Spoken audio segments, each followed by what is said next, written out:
Uh, my name is Brother Paul, and if you came to the first Road Nuggets project session, it was how do I put this kindly to the 15 people that were there? It was horrible. It exploded. I mean, there were fireworks. There was like frozen cameras. There was a bad audio. We had to reboot right at the beginning. I left everybody in the dark for it. It was a mess. I buried it. I don't think it'll ever hit the air unless one day I decide, maybe I think I should put something out there that shows where all these started and people could actually see that maybe I've improved a little bit with my technical skills. I'm 70 years old, okay, and I'm proud of it. I've been a magician for a very long time, and I've got that part down. But the tech stuff, I'm just getting into. This is a one-man studio. Okay, so I'll be reaching off camera every once in a while just to kind of let you guys know that I'm aware of what's going on and trying to get the right screen and the right keys and the right angles all at the same time, making myself look like a professional. Professional. That's what I want to look like, is a professional. I've always wanted to look like a professional. But tonight, we are dedicating this to the trick from Terry LeGerald called The Man from New York. That's what I was trying to get across on the first nugget. And so I've got to redo it. I've got to make it so you can actually learn the trick. People are asking, they're going, well, are we ever going to? Yeah, you're going to get it. Okay. Today's the day. Right? I think Mel Fisher said that. Mel Fisher was a sea captain down in Key West, and he was looking for the Etosha, and he was, just all, and he kept looking, and he'd take his crew, and his crew was getting, years and years and years and years and years, and he would always start his day by saying, today is the day. And, one day, that was the day. He found the Etosha, hundreds of millions of dollars of gold and silver. It was, anyway, that's what we're doing right now. This is the number one road nugget, The Man from New York, Terry LeGerald. Now, excuse me, I'm working the Renaissance Festival up here in Minnesota, and so it's a beautiful festival, but it's built in a granite pit, and it seems that I have to clear my throat off and on, during the week just to get myself back to work and do a show. So let me explain about Terry LeGerald. Terry LeGerald and I met. He was working Caesar's Palace up in Lake Tahoe back in the 80s, 1980s, and he does these really wonderful sing-songy rhyme kind of magic where he just takes you down these roads and stories and beautiful storyteller. And he showed me The Man from New York, and I said, "Oh, that is so great!" And it was about an old man from New York. I don't know if it was made up or not, but so. Anyway, I went ahead and I learned it, and he taught it to me. He gave me his copy of, it's called the Tahoe Files. Now, the Tahoe Files is a lecture he did back then. We did lectures, and we just staple the corner. We'd do 6 pages of handwritten stuff and snap it, and we'd sell them for $5. And that was our lecture notes. But they've gotten a little more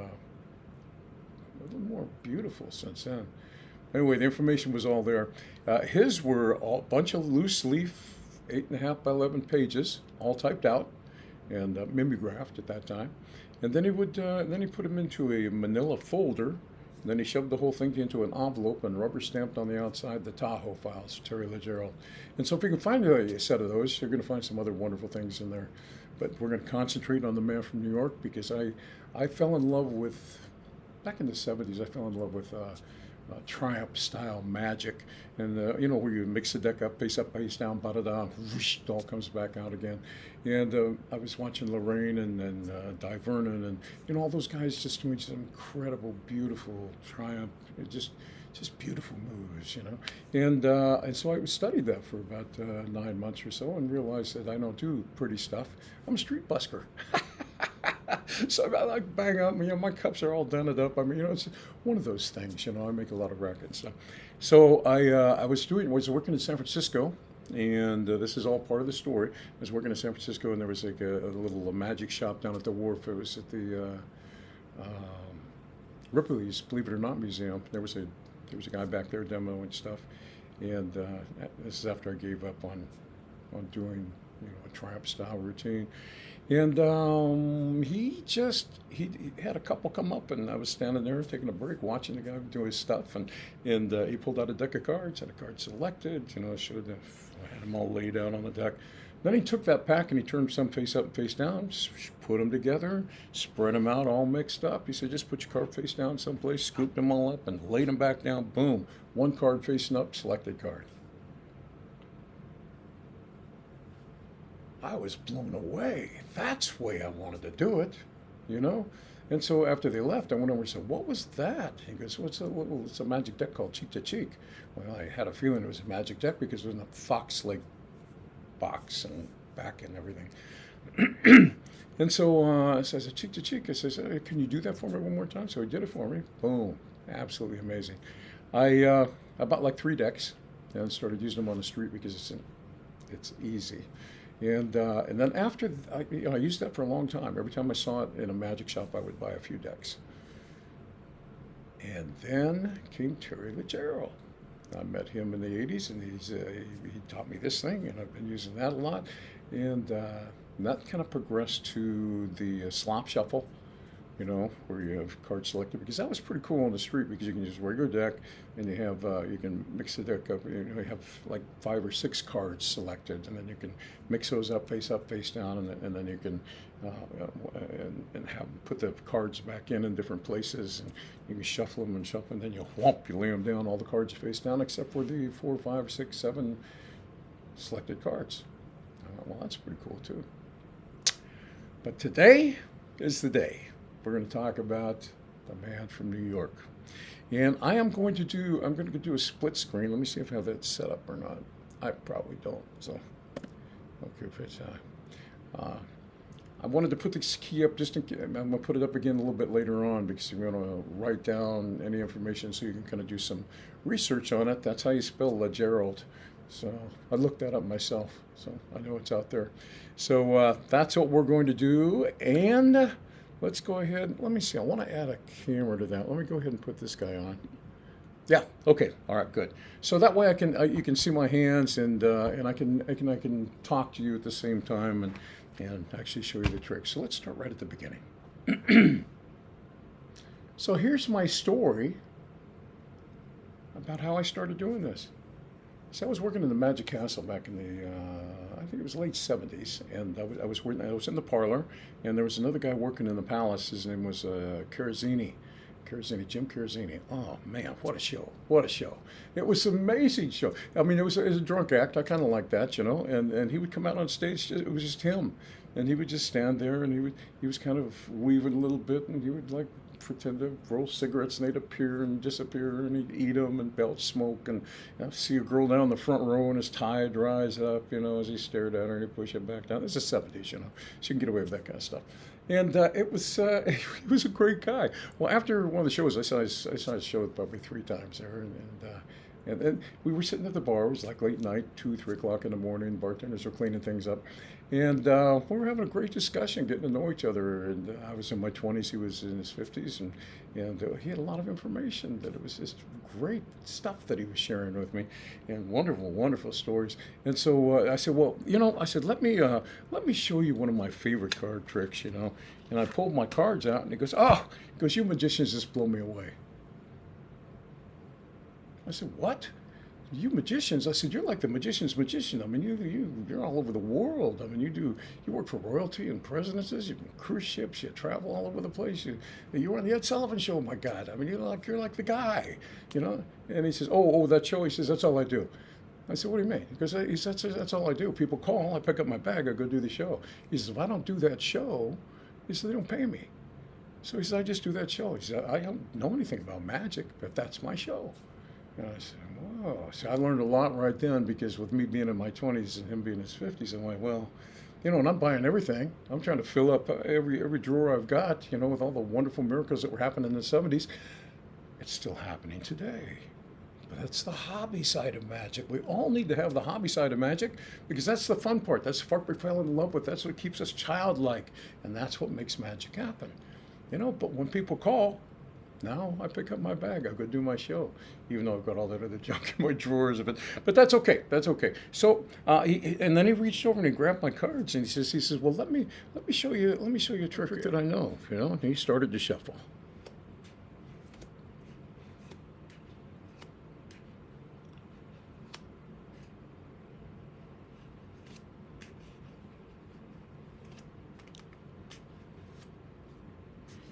Okay, he was an old guy. It takes forever. Let me just speed these up anyway. Anyway, he mixed up the cards, and he cut the deck about in half, and there we go. And he put them face to face. He ran down through the deck and made sure they weren't one of those trick decks, you know, you buy in a magic shop where one side's shaved a little bit different than the other one, you know. Then he started looking at the backs of the cards, and he looked at all the little angels and stuff, and you know, and guys on the bicycles. Made sure there wasn't any markings on there with any red ink, because that's the way magicians do it, you know, and gamblers, that kind of stuff. So if you see those kind of marks, don't play in the game. Then he turned the cards face up and face down and started running down through the deck. And he started mixing those cards on the table, face up and face down. Yeah, this is going to take forever. Let me just another card there. Just mix these together here. Yeah. And then he took those cards, and I mean they were a pretty good mess right now. They were face up, face down, back to back, face to face. Anyway, and then gave the cards a nice little cut. Found himself an ace. Hey, it's one of the highest cards in the deck. That's pretty good, you know. And then he gave himself another cut. Found himself another ace. Coincidence? I don't think so, you know. Then he gave it another cut, found himself a third ace. I said, brother, let me tell you, you are really good at this kind of stuff, you know. I said, you know, you're so good, once you get that last ace, just jump right out of the deck. So he did. I said, that's a 3. He said, of course it's a 3. I just put it on the top of the deck, and I run down to the third card down, and that gives me the 4th ace.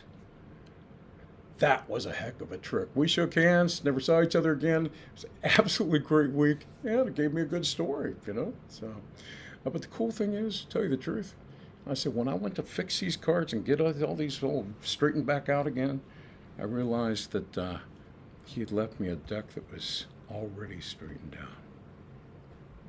That is amazing. So that's the part that blew me away, you know. And it was, and this is what I liked about Terry's routine. Terry's routine is absolutely incredible. And the cool thing is, and I'm going to show you this 2 or 3 times because it's really important if you do any kind of walk around or corporate hospitality, or you know, you're moving around a lot and showing one or 2 or 3 tricks at each table wherever you're going. This is a good one to use because you just take the 3s on the top and you just scoop up the aces and put them on the top. Put them back in the deck, and you're ready to go. All right. So let me get back over to. Oops. Let me get back over to. Just me. All right. So I'm going to take you step by step, and we're going to go through the routine now so that you can learn the routine. This is going to be recorded, and it's going to be up at the archives, and so you can go up there and check it out, you know.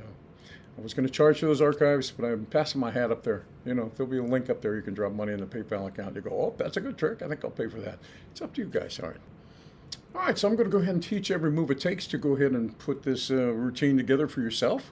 And you can make up your own story. You can use the man from New York. You can, that was his original one, if you can find his patter. I don't remember what his patter is. I changed it a long time ago. So let me go ahead and get on a tabletop view here. No, I think I'm going to do that split screen again. Yeah, I'm going to do the split screen because this just makes more sense. I can actually show you what's going on at the same time that I can talk to you. All right. So your setup is here. 4 aces. And the 3 is on the top. 4 aces, 3 on the top. That's the only setup you need. Now the way it starts off is just in your story. It says, you know, I mean, he picked up the cards and he began to shuffle. Now the idea at this point is that you need to move the top cards, top 5 cards, reverse them and put them on the bottom. So that's the reason for doing the really slow part. You kind of go, okay.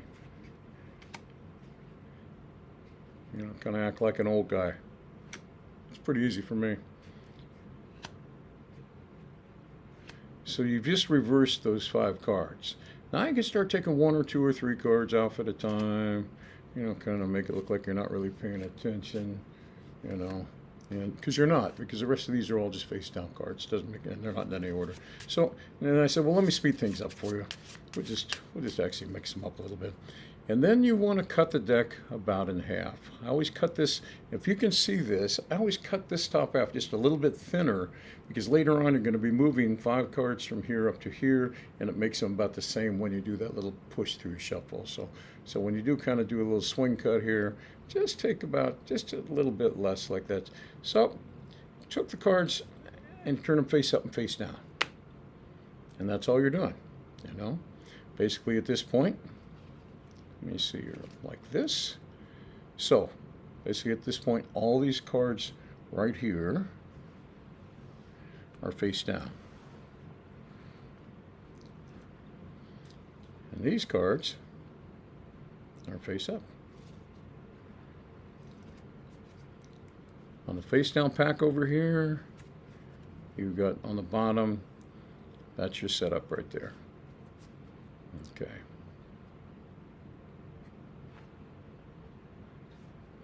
Now you can pick up those, and these are going to go, and you turn them over, and you're going to do this is just all face up, and you're going to go face to face.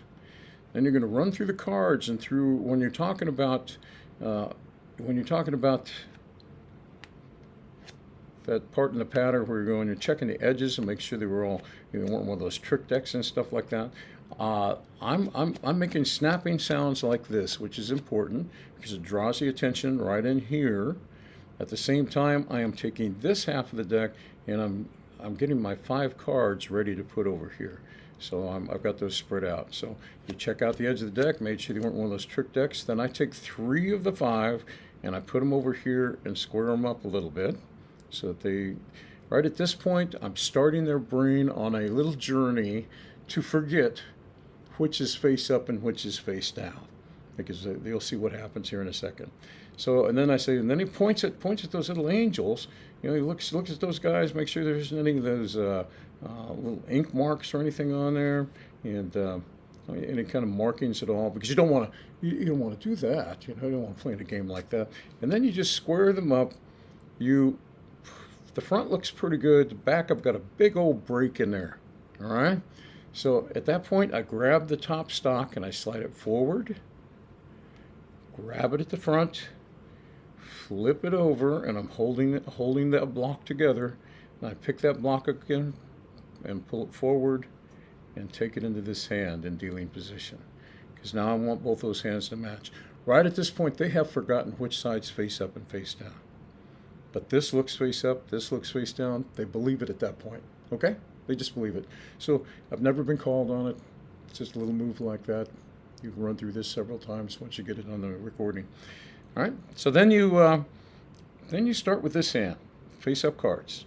Because, and then he took those cards and he started laying them down and putting them face up and face down. And the wider spread you make on this is the better. You want to kind of get nice and wide with it. 3, and that's 4. What you're doing is you just push the 4 aces right there, and these are in different cards that are face up. At this point in your hand, you just have that 3 right on top. That's it. All right. At that, then you take the cards and you're going to, this is the face up stack. This is only one face down 3. Then you're just going to stick them in there. See how they kind of match now? Otherwise, this will be pretty small if you cut it right in half at the earlier part. Then you just take and just stick them in there. And it doesn't have to be a perfect pharaoh or anything like that. You just need to kind of just kind of shove the cards in there. It's the only time you don't have to really work hard, you know, to get a pharaoh or anything like that. The only thing you have to remember is do not get a card, don't get any face-up cards on top of the face-down back. You want to put these all underneath that top card. That's important. Okay, so that's not a good shuffle. You just kind of push the other like that. You square them up just enough, because it's okay to flash a few of these cards because you put them in there face up and face down, sorta, you know. And then you throw these down. You scooch and pick up everything. Then you turn the cards, and then you square them up. Then you square them up, and then you're gonna take and you're gonna say, and then the cards face up and face down. Doesn't matter where you cut. Then you turn them over again. You're face down, face up cards. You know, it's a real mess. Anyway, but then he gave the cards a cut. And you're doing a slip cut here. Slip cut's pretty simple. Now watch it right here at the top. You're going to grab the top half of the deck, and you're just going to drag one card off. You're going to drag off a face card, and an ace will appear. Now, I'm not a fan of the slip cut. I've never really liked it, but in this routine, it's important to do it this way. What I do with the slip cut is I cover, because we're going to do 3 slip cuts in a row. And that's kind of dangerous too, but at the same time, it doesn't matter because I cover that with my patter. You know, right at the end of my statement, I make the cut while I'm still talking to him, just like I'm talking to you right now. So I said, and then he gave the deck a cut. And as soon as I said cut, boom, get an ace. Not too critical on the first one. Now the second one, I'll sit there, ace, it's the highest card in the deck. So I just made the cut when I was saying highest card in the deck. Okay, oh, got himself another ace. Coincidence? I don't think so. That's the line I use. Now, when I say I don't think so, that's when I make another cut. All right? So it goes, coincidence? Ha! I don't think so, you know? Oh, but he got himself a third ace. I said, you are so good at this. Why don't you get that last ace to jump right out of the deck? So he did. Now, that little jump move, because you've got the 3 on the bottom of the deck. All right, that's where the 3's at. So you put that 3 right on the bottom. This I learned by making a mistake while I was learning the Erdnase bottom palm. Now the Erdnase bottom palm, as you may know or may not know, you angle the bottom of the card here like this with your hand, but you're basically angling the bottom of the 3. Let's see if I can get this. We wanted to get that at an angle like that. You're angling the bottom of the 3 like this because you're going to put your little finger here, and the little finger's going to go. Oops, excuse me. I'm going the other direction.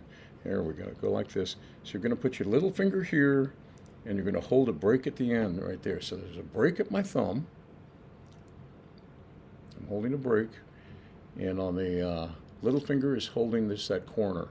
The card is bowed in. Now at that point, you just let it slip off your thumb, okay? And it pops right out. So you just kind of take the bottom card off with your hand like this, tilt it a little bit and put your little finger on there and push the card up against itself right here and leave that break right there. Okay, and it happens pretty fast, you know. It's just gonna get it like that, and you say, yeah, jump right out. Let's do it again. One more quick time. Turn it like that. Just turn the card. I'm trying to get an angle on that. It's hard for me to get that on. Let's see, what camera can I use? Okay. Oh, that's a good one. Okay, so you're just taking you angle this a little this way, and you're going to put your little finger right on top, and your thumb is holding that break. This is a little exaggerated just so you can see what's going on, and that's going to slip right off of your thumb. So with the patter, you sit there and say, hey, why don't you get that last card and just jump right out of the deck? So he did. Whoa. I said, but that's a 3. And he goes, well, of course it is. I just put the 3 on the top, count down to the 3rd card, and there's that 4th ace, because it had a cover card too, you know. So that's been there the whole time. So once I hit 3, you just put it on the top of the deck, count down to the 3rd card down, and that gives me the last ace. The trick at that point is over. They've seen the 4 aces produced. It's very, very good for them. They like that. But then you sit there and you say, but when he walked away, I had to straighten out the cards. Of course, it looks like he took care of that for me too. And that is the man from New York. It's an incredible routine. I wish we could have, on the first video, had a nice discussion about it. But this will give you the basics on how to do the routine, and you can make up your own story, and you can have a good time, you know, because that's the whole idea behind this thing. And the nice thing is, once again, You just take that 3 off, scoop up the aces, and you're all set and ready to do it again. All right? So, I think that's all I really need to show you right now. But that was the Road Nugget number 1. Boy, I'm tempted to put that thing up there again. I don't think it's going to happen, though. So, that's the man from New York. It's an incredible. Let me get me back up on me here. There we go. Okay, it's really a nice routine, and it gives you a chance to tell a story, have some fun, make it visually pleasing for your audience, and make them laugh a few times, and have a great card trick that you can do with any deck, anywhere. Just get those aces and 3 out, and boom, you're ready to go. Okay, hey, my name's Brother Paul. There's no reason for me to keep on jabbering at you like this. You've got the card trick now. It'll be you can actually go up to the archives up at the site. It is password protected. The password I will, gosh, I don't know. Cause stop the next Road Nuggets thing, and I'm having a hard time figuring out how to. I don't want to send it to my whole mailing list, but anyway, get in touch with me. You can get in touch with me at paul@brotherpaulmagic.com. That's paul@brotherpaulmagic.com. Let me get down here and see if I have that somewhere. Okay. Now, once again, we just learned a man from New York. And let me get my website up here. Okay. Yeah, paul@brotherpaulmagic.com. That'll give you a chance to get up there, to kind of check everything else out, and you'll need to go to the Road Nugget Project page, and there'll be an archive there. All right. All right. And so I will get out of here. You guys have been wonderful. I've had a great time, and I'll see you soon.